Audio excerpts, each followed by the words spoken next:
Like, share and subscribe to Winspire Media. Welcome to Winspire media. నా పేరు Kumari. Congress game చేంజర్గా రేవంత్ రెడ్డి పనితనంతో హైకమాండ్ మెప్పు. ఏదైనా మ్యాచ్లో ఆశలన్నీ అడుగంటుకుపోయిన తర్వాత నిరాశలో ఉన్నప్పుడు ఒక్కడొస్తాడు. పెద్దగా అంచనాలు ఉండవు, కానీ అలవోకగా గెలిపించేస్తాడు.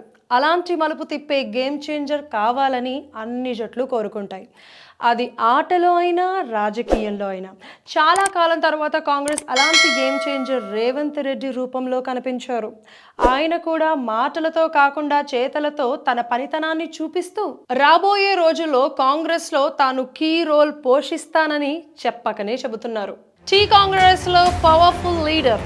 గతంలో వైఎస్లా, ఇప్పుడు రేవంత్. తెలంగాణ కాంగ్రెస్లో ఇప్పుడు పవర్ఫుల్ లీడర్ ఎవరు అంటే సహజంగా రేవంత్ రెడ్డి పేరే చెబుతారు. ఎందుకంటే రాష్ట్రంలో ఆయన చీఫ్ మినిస్టర్గా ఉన్నారు. అయితే కాంగ్రెస్లో ఎంత పవర్ఫుల్ అంటే కొలమానం హైకమాండ్ వద్ద ఉన్న పట్టును బట్టే ఉంటుంది. తాను అనుకున్నది చేయగలిగే రేంజ్లో హైకమాండ్ వద్ద రేవంత్ పలుకుబడి పెంచుకుంటే ఆయనను మించిన లీడర్ తెలంగాణలో లేనట్లే.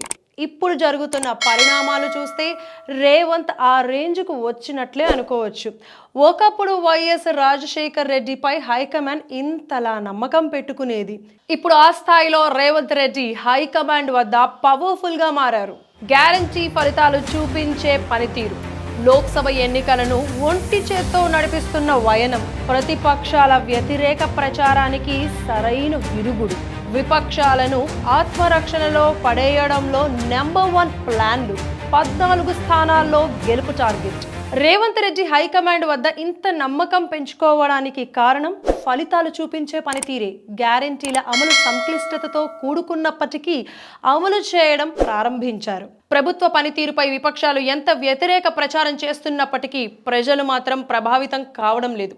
దీనికి కారణం ప్రభుత్వ పనితీరు అట్టడుగు వర్గాల వరకు చేరడమే. అసెంబ్లీ ఎన్నికలు వచ్చిన వెంటనే పార్లమెంటు ఎన్నికలు వచ్చినా ఏమాత్రం టెన్షన్ పడకుండా సింపుల్గా ఎలక్షన్ కోసం కాంగ్రెస్ను సిద్ధం చేశారు. విపక్షాలను ఆత్మరక్షలో పడేశారు. 17 స్థానాల్లో కనీసం 14 స్థానాలను గెలిచి చూపించాలని పట్టుదలగా పనిచేస్తున్నారు. తన పాలనకు రిఫరెండం అని ప్రచారం, జాతీయ అంశాల హైలైట్ కాకుండా వ్యూహం, హామీల అమలుతో ప్రజల్లో సానుకూలత. కాంగ్రెస్ కు అత్యధిక సీట్లు ఇచ్చే రాష్ట్రాల్లో మొదటి స్థానం తెలంగాణ. లోక్సభ ఫలితాల తర్వాత రేవంత్ సూపర్ పవర్ఫుల్. పార్లమెంట్ ఎన్నికల్లో గెలవడానికి రేవంత్ రెడ్డి ప్రత్యేకమైన వ్యూహం అమలు చేస్తున్నారు. 4 నెలల్లో అమలు చేసిన గ్యారంటీలను చూసి ఓటేయాలని, తన పాలనే రిఫరెండం అని అంటున్నారు. ఓటింగ్ రాష్ట్ర స్థాయి అంశాలపై జరిగేలా చూడటంలో సక్సెస్ అయ్యారు. తన పాలనను చూసి ఓటేయమనడం ఇందులో వ్యూహమే.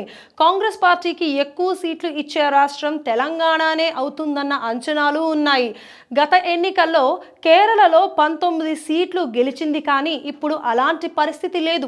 ఈసారి తెలంగాణ నుంచే కాంగ్రెస్ పార్టీకి జాతీయ స్థాయిలో మంచి బలం వచ్చే అవకాశం కనిపిస్తోంది. ఇదంతా రేవంత్ రెడ్డిని మరింతగా బలపరుస్తోంది, తెలంగాణలో తిరుగులేని నాయకుడుగా నిలుపుతోంది. మరి మీరేమంటారో మీ అభిప్రాయాన్ని కమెంట్స్లో తెలియచేయండి. Thanks for watching Winspire media. Like, share and subscribe to Winspire Media.